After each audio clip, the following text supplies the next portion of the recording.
اور آشیرواد لیتی ہیں تو رام چندر جی نے اپنی پتنی کو جھکنے نہیں دیا، دونوں کاندھے پکڑ کے ان کو اٹھا لیا اور فرمایا رام رامائی نمః رام رامائے ستیم استی، ہے سیتا میں رام ہوں تیرا اور تیرے رام کا رام ہے اوپر والا۔ سنسکرت گرامر میں یہ رام رام آئے، جب رام کے ساتھ آئے آ جائے تو اس کا معنی ہوتا کا لیے، کے لیے، کو لیے، کی لیے۔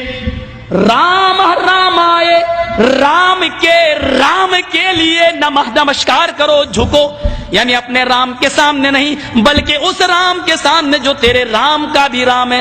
اے سیتا میں تیرا رام ہوں اور تیرے رام کا رام ہے اوپر والا۔ رام رامائے نمః، اپنے رام کو پرنام نہ کر بلکہ اس رام کے سامنے جھک جو تیرے بھی رام کا رام ہے۔ اس لیے ہندوؤں میں جب کوئی مر جاتا تو کہتے ہیں رام رام ستیہ ہے۔ ارتھی دیتے وقت شمشان گھاٹ میں لے جاتے وقت کیا کہتے ہیں؟ رام رام ستیہ ہے۔ اب بدل دیا، کہنے لگے رام نام ستیہ ہے، حالانکہ سنسکرت نہیں بدل سکتے۔ رام رامائے ستیم استی، رام کا رام سچا ہے، یعنی رام رام سچا ہے۔ مطلب یہ ہوا ہائے مرنے والے تو مر گیا، اب رام چندر جی تیری زندگی کے مالک نہیں، اب تو رام کا رام جانے کی تیرے ساتھ کیا معاملہ ہوگا، تو نے عمل کیسے کیے، تو نے کرتوت کیسے کیے، رام کا رام ہی سچا ہے۔ فَمَن يَعْمَلْ مِثْقَالَ ذَرَّةٍ خَيْرًا يَرَهُ وَمَن يَعْمَلْ مِثْقَالَ ذَرَّةٍ شَرًّا يَرَهُ۔ ایک نہیں 1,00,000 قرآن خوانی کر ڈالو، ایک نہیں 1,00,000 قرآن پڑھ کے مرنے والے پہ بخش دو، مرنے والے کو کچھ بھی ثواب نہیں ملے گا، اس کی اپنی زندگی میں جو اس نے عمل کیے ہوں گے وہی اس کے کام آئیں گے۔ اگر قرآن خوانی کر کے کسی کو بخشنے سے ثواب ملتا ہوتا اور کوئی آدمی جنت میں جانے والا ہوتا، قرآن کے بخشنے سے تو اندرا گاندھی تو جنت الفردوس کی وارث ہو جائے گی۔ ہمارا باپ مرتا ہے تو ایک قرآن پڑھا جاتا ہے نا، اندرا گاندھی مری تو ضمیر فروش کٹھ ملاؤں نے، اپنے ضمیر اور اپنے ایمان کو بیچنے والے ملا اور مولویوں نے اس کی سمادھی پر تین قرآن خوانی کی ہے، صرف کانگریس سے پیسہ وصول کرنے کے لیے۔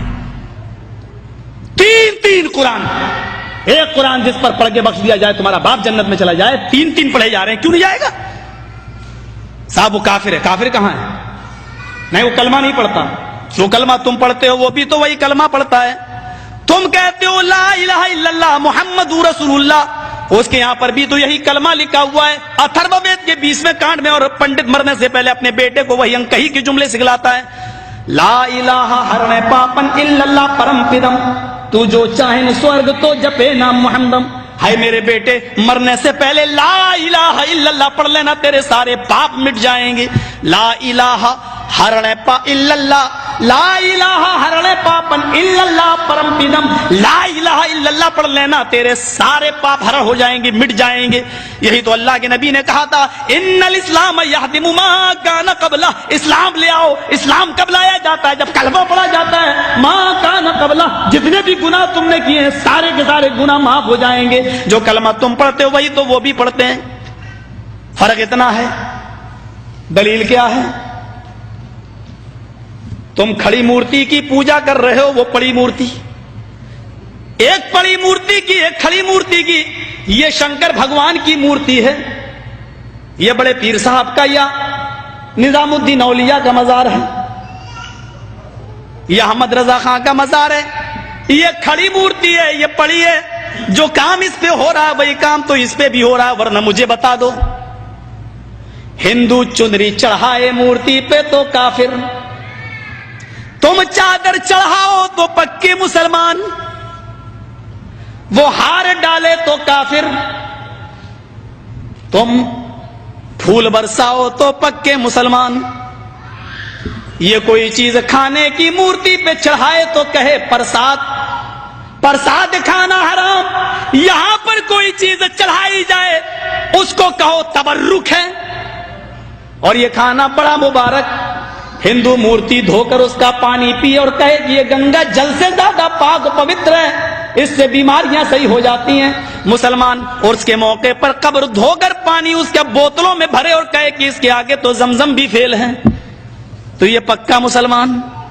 جو کام اس پہ ہو رہا ہے وہی کام تو اس پہ ہو رہا ہے. اور آج میں فتویٰ دینے کا آدمی نہیں ہوں، لیکن آج جذبات میں ہوں، میں یہ فتویٰ دے کے چلا جاتا ہوں. میرے پیارے ساتھیوں، اللہ کی قسم، اگر بھارت کے اور پاکستان کے، ہندوستان اور پاکستان کے، ہندوستان کا یہ 20 کروڑ مسلمان اور پاکستان کا وہ 15 کروڑ 10 کروڑ مسلمان، اگر یہ چادر چڑھانے کے بعد، چنری چڑھانے کے بعد، تبرک کھانے کے بعد اگر یہ جنت کے اندر چلا گیا تو کعبے کے رب کی قسم کھا کے کہتا ہوں کہ بھارت کا 60 کروڑ ہندو بھی ایک ایک کر کے جنت میں چلا جائے گا. اور اگر بھارت کا ہندو جنتی نہیں ہے تو اتنا یاد رکھنا کہ پھر تم اپنے مسلمان ہونے کا سرٹیفکیٹ پیش کرو. تم وہ جہنم میں کیوں جائے گا؟ اگر وہ ان کاموں کی وجہ سے جہنم میں جا رہا ہے تو تم یہ کام کیوں کر رہے ہو؟ تمہارے اندر یہ کام کیوں پائے جا رہے ہیں؟ تم بھی تو وہی کام کر رہے ہو. ارے اس نے تو پھر بھی مورتی لگا رکھی ہے، تم نے تو پتہ نہیں کس کو گاڑ دیا اور نام ہی اس کے بدل دیے. اللہ جانے اس میں حقیقت میں وہ ہے بھی یا نہیں ہے. مسجد میں ہوں، اللہ کے گھر میں، اللہ کے گھر سے بڑی کوئی جگہ نہیں ہوتی ہے. میں نے بنارس میں اپنی آنکھوں سے دیکھا، اپنی آنکھوں سے ننگا بیٹھا رہتا تھا. جینیوں میں جیسے ننگے بابا ہوتے ہیں نا، انڈیا والوں کو اچھی طرح معلوم ہوگا، وہ گھومتے ہیں آگے اور پیچھے پیچھے عورتیں چلتی ہیں، ان کے دودھ سے نہلایا جاتا ہے. جو گربوتی عورتیں ہوتی ہیں وہ دودھ جب بہتے ہوئے اس بابا کی شرمگاہ کے پاس سے آتا ہے تو اس کو بھر لیتی ہیں. گربوتی عورتوں کو پلایا جاتا ہے تاکہ بچہ نیک پیدا ہو. میں نے نوائے اسلام میں ایک موضوع لکھا تھا کہ اس سے بچہ نیک پیدا ہوگا یا بے شرم، یہ تو خود ہی پتہ چلے گا. کیس چل گیا تھا میرے اوپر. غور کریں آپ، ننگا بیٹھا رہتا تھا، ایک ٹائم کی نماز نہیں پڑھتا تھا، اس کو وضو بنانا نہیں آتا تھا. مر گیا جب وہ، اس کا مزار بنا دیا گیا. 3 سال کے بعد اس کا نام رکھ دیا گیا ننگا بابا. نام بھی ہے ننگا بابا. ان کو نام بھی ایسے ہی ملیں گے، اللہ کی قسم ان کو صحیح نام بھی نہیں مل سکتے. ننگا بابا. ذرا بتاؤ کہ ننگا رہنا کون سی شریعت میں ہے؟ کون سا مذہب ننگا رہنے کی تعلیم دیتا ہے؟ کون سی تہذیب ننگا رہنے کی؟ اور یہ نام تک رکھا گیا ننگا بابا. بابا پر رکھا ہوا ننگا بابا باقاعدہ.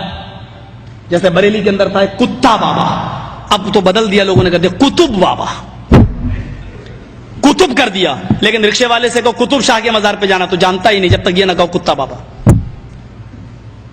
ایک کا نام ہے پتنگ بابا. کسی شریف انسان کا کام ہے پتنگ اڑانے کا؟ نام رکھا گیا پتنگ بابا. بنگلور سائڈ میں چلے جاؤ، مجھے میرے دوستوں نے دکھلایا جنگلی بابا. کون نام ہے؟ نام تو پہلے اچھے رکھ لو یار،